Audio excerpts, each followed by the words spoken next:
1863년 5월 15일 프랑스 파리의 산업궁에는 그의 살롱 전시회에 입선하지 못한 작품들만을 별도로 모아 전시회가 개최됩니다.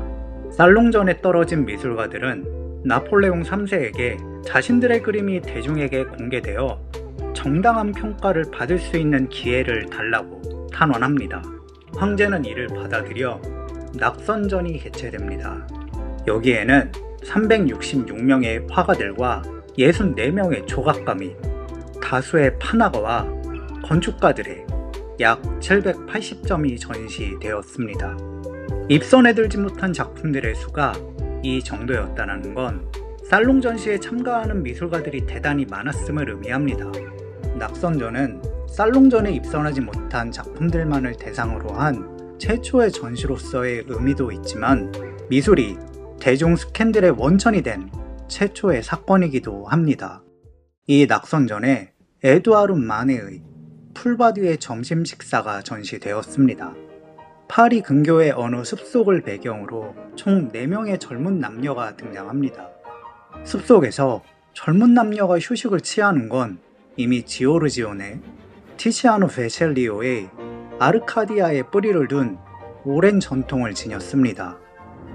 하지만 전라 혹은 반전라의 인물이 등장한 적은 있지만 신화 속 인물이나 알레고리가 아닌 동시대 인물이 이렇게 나체로 등장한 예는 마네의 그림이 처음입니다.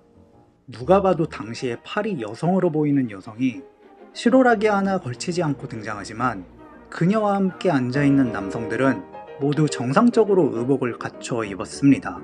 심지어 이들 뒤에서 물에 들어가 멱을 감는 여성마저도 옷을 입고 있습니다. 당시까지만 하더라도 목욕을 할 때에도 여성들은 저렇게 옷을 입은 채로 목욕을 하는 게 관례였고 자연수원에서 목욕하는 것도 문제될 게 없었습니다. 하지만 풀밭에 앉아있는 여성이 왜 완전히 벗고 있는지 그 곁에 앉아있는 남성들은 그녀의 그런 모습에 전혀 개의치 않아 보이는 것이 납득되지 않았습니다. 게다가 이 여인은 어떠한 부끄러움이나 수치심도 없다는 듯 정면을 바라보기 때문에 오히려 관람자에게 당혹감과 부끄러움을 선사합니다.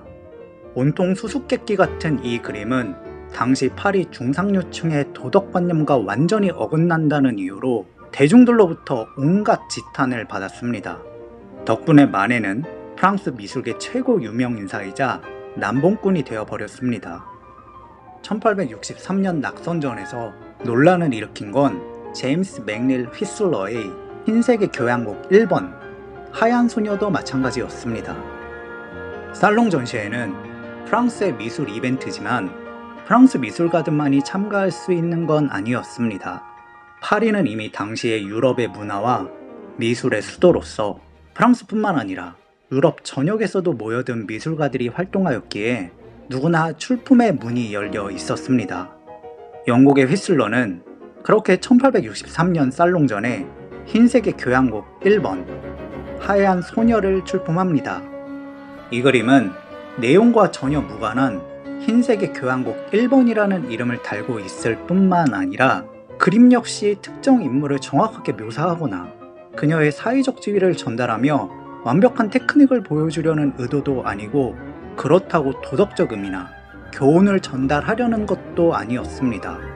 캔버스 대부분을 흰색으로 덮어버린 이 그림을 처음 본 당시의 살롱 심사위원들은 이 그림을 어떻게 받아들여야 할지 난감했고 이는 오늘날에도 마찬가지입니다. 그림은 특정 대상의 재현이 아닌 색채를 활용하여 시각적 경험을 선사하는 현대미술의 특징을 제시하고 있다는 점에서 흰색의 교향곡 1번은 모던아트 역사에서 높이 평가됩니다.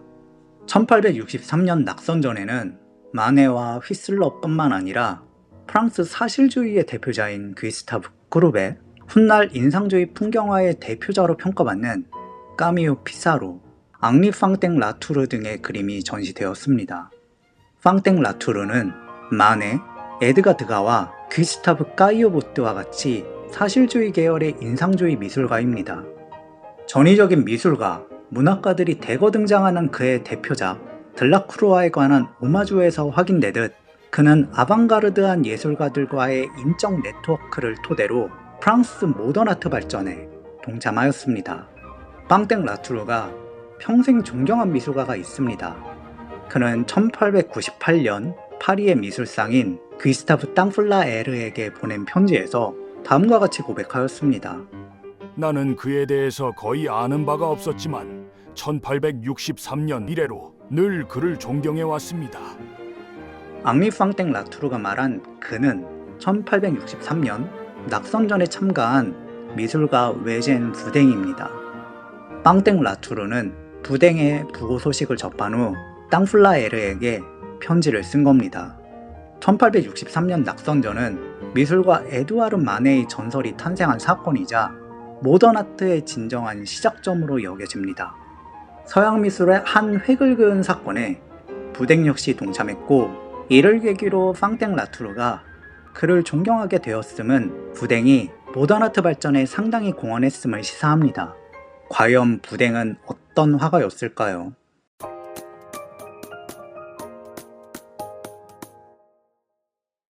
외젠 부댕은 1824년 파리에서 북서쪽으로 약 190km 정도 떨어진 옹플레르에서 태어났습니다. 옹플레르는 노르망디 지역의 깔바도스주의 작은 어촌입니다. 그가 11살이 된 1835년 가족은 노르망디의 센 마리팀주의 항구 도시 르 아브르로 이주합니다. 그는 비교적 늦은 나이인 22살에 미술 공부를 시작합니다. 부댕은 1845년 르 아브르로 이주한 프랑스 자연주의 회화의 대표자인 장 프랑스와 밀레와 친분을 쌓습니다. 당시에는 밀레가 아직 농촌마을 바르비종에서 농부들의 일상을 담담하게 그려낸 이삭 줍는 사람들이나 만종과 같은 걸작들을 쏟아내기 전이었습니다. 밀레는 자신처럼 작은 시골 마을의 가난한 집안에서 태어나 미술가로서의 성공을 꿈꾸는 부댕에게 파리 유학을 권유하였습니다. 결국 르 아브르시의 장학금을 받는 데 성공한 부댕은 1951년 파리로 떠납니다. 그는 에콜 데 부자르에 입학하였을 뿐만 아니라 루브르 박물관의 학생 모사가에 선발됩니다. 외젠 부댕은 외젠 이자베이의 문화에 들어가기도 합니다. 이자베이에게 지도를 받은 기간은 길지 않지만 이자베이는 부댕에게 상당한 영향을 미쳤습니다. 이자베이는 판화와 수채화 작업을 하였으며 유화로 풍경화를 전문적으로 그렸습니다. 이자베이의 영향으로 부댕은 풍경화가로서의 정체성을 확립하기 때문이죠. 하지만 부댕은 파리 유학 불과 2년 만에 가족이 있는 르 아브르로 돌아옵니다. 당시 급격히 산업화, 도시화되어가며 인구가 급증하던 파리의 번잡하고 각박한 생활은 한가로운 작은 어촌마을 출신의 부댕에게는 견디기 어려웠을 겁니다. 가족의 품으로 돌아온 부댕은 르 아브르의 바닷가 풍경을 화폭에 담기 시작합니다. 르 아브르로 돌아왔다고 화가로서의 꿈을 포기한 건 아닙니다. 그는 1859년 화가로서의 성공을 실현시키기 위하여 살롱 전시회에 생애 처음으로 참가합니다. 살롱 전시는 당시 프랑스 미술계에서 가장 중요한 미술 이벤트로서 살롱 전시에 입선하면 프랑스 및 유럽 미술계에서 성공할 가능성이 매우 높았습니다. 부댕은 다른 미술가들보다도 살롱 전시에서의 입선이 간절하였습니다. 부르주아 집안 출신의 마네, 드가나, 까이유보트 혹은 중산층의 클로드 모네와 달리 가난한 집안 출신으로 별도의 작업실조차 마련할 수 없을 정도였기 때문이죠. 게다가 그는 비교적 늦은 나이에 미술을 공부하고 살롱 전시에 처음 작품을 출품한 것도 35살로서 젊은 건 아니었기 때문입니다. 선배 화가인 프랑스 낭만주의의 대가 테오도르 지에리코가 불과 19살의 나이로 살롱전에 처음 출품하고 심지어 대상까지 수상하였던 것과 비교하면 부댕의 살롱전 데뷔가 얼마나 늦었는지를 알 수 있습니다. 그렇기에 그는 살롱 전시회의 입선이 간절했습니다. 1859년 부댕이 살롱 전시회에 출품한 그림은 생트 안느 라팔리의 청원입니다. 그림은 146.5cm, 세로 86cm로서 부댕의 그림치고는 비교적 크지만 제리코가 살롱전에 출품한 군대를 지휘하는 기마병이나 그룹의 돌 깨는 사람들, 오르낭의 매장과 비교하면 작습니다. 루이 14세 치하인 1667년 처음 개최된 살롱 전시는 루이 15세 시기인 1737년 왕실의 적극적이고 안정적인 후원을 받으며 정교화되었습니다. 18세기를 거치는 동안 살롱 전시는 프랑스, 나아가 유럽에서 가장 권위 있는 미술 공모전으로 완전히 자리 잡습니다. 유럽 전역에서 다수의 작품들이 출품됨에 따라 살롱 전시회가 개최되는 루브르 궁의 대화랑은 출품작들로 뒤덮였습니다. 눈에 띄기 위해 출품작들은 점점 대형화되었고 주제는 더 극적이고 강렬해졌습니다.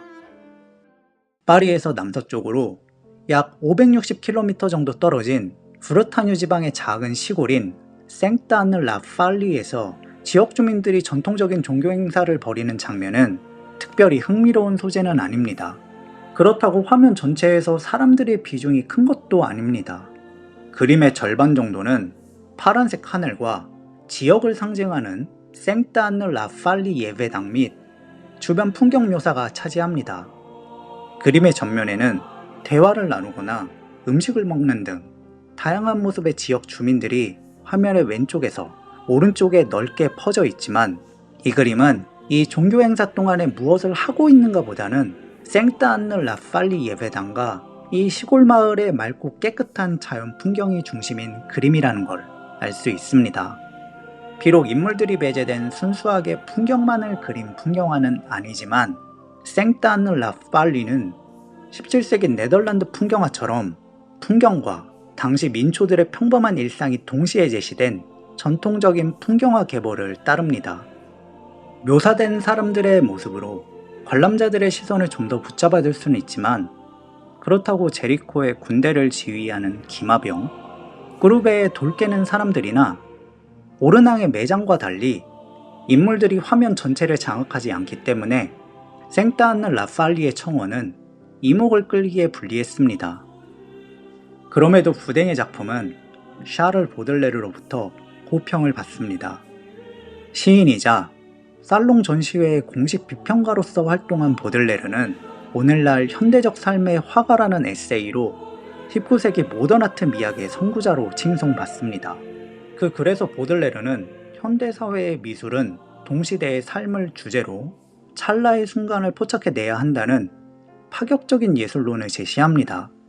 그의 주장은 1859년 살롱 비평을 비롯한 이전의 비평문에서 이미 나타납니다.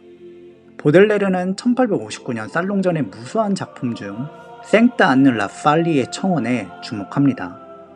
대기와 물에 대한 표현이 독창적이며 마치 마법을 보는 것 같다고 평가한 보들레르는 부댕이 현대사회의 화가가 될 수도 있다고 기대합니다.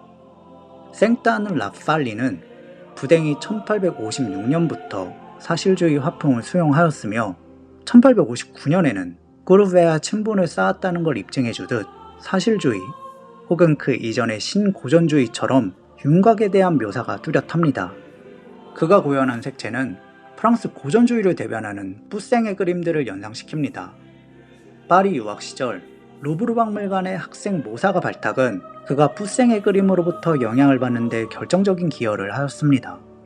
루브르 박물관은 프랑스 왕실이 소장한 미술품들을 기반으로 형성된 미술관입니다. 1648년 프랑스 왕실은 미술 전담부처인 왕립 회화 및 조각 아카데미를 설립하고 고전주의를 목표로 푸생의 미술을 프랑스 미술이 나아가야 할 방향으로 설정합니다. 그러므로 이미 프랑스 왕실은 루이 14세 시대부터 푸생의 작품들을 꾸준히 수집하였으며 루브르 박물관은 개관 초기부터 푸생의 양질의 컬렉션을 구축하였습니다. 부댕은 학생 모사가 자격을 얻어 푸생의 작품들을 직접 관찰하고 연구할 수 있었고 그가 푸생의 그림들에 관심을 가지고 연구했음은 부댕이 1859년 살롱 전시회에 출품한 생따느-라-팔리를 통해 드러납니다. 이처럼 부댕은 커리어 초반 푸생의 고전 양식에서 19세기의 당대의 사실주의에 이르기까지 프랑스 회화의 영향을 골고루 수용했습니다. 1859년 생따느-라-팔리의 청원이 보들레르로부터 호평을 받으며 프랑스 살롱 전시에 성공적으로 데뷔하였지만 부댕은 안주하지 않았습니다. 부댕은 생따느 라팔리가 결점으로 가득 차 있으며 자기가 원래 의도했던 대로 그림이 완성되지 못했다며 더 세련되고 완벽한 작품을 만들어야 한다고 질책합니다. 이러한 자기 비판은 부댕이 1860년대에 새로운 도전을 하는 데 결정적인 기여를 합니다. 살롱 전시에서 한 번 성공했다고 미술가로서의 향후 성공이 완전히 보장되는 게 아니기 때문입니다. 그만큼 당시 프랑스 미술계는 치열했으며 부댕은 다른 누구보다도 화가로서의 성공을 원했습니다. 왜냐하면 화가로서 성공하지 못한다면 그는 화가로서의 커리어를 지속할 수 없을 수도 있었기 때문이죠.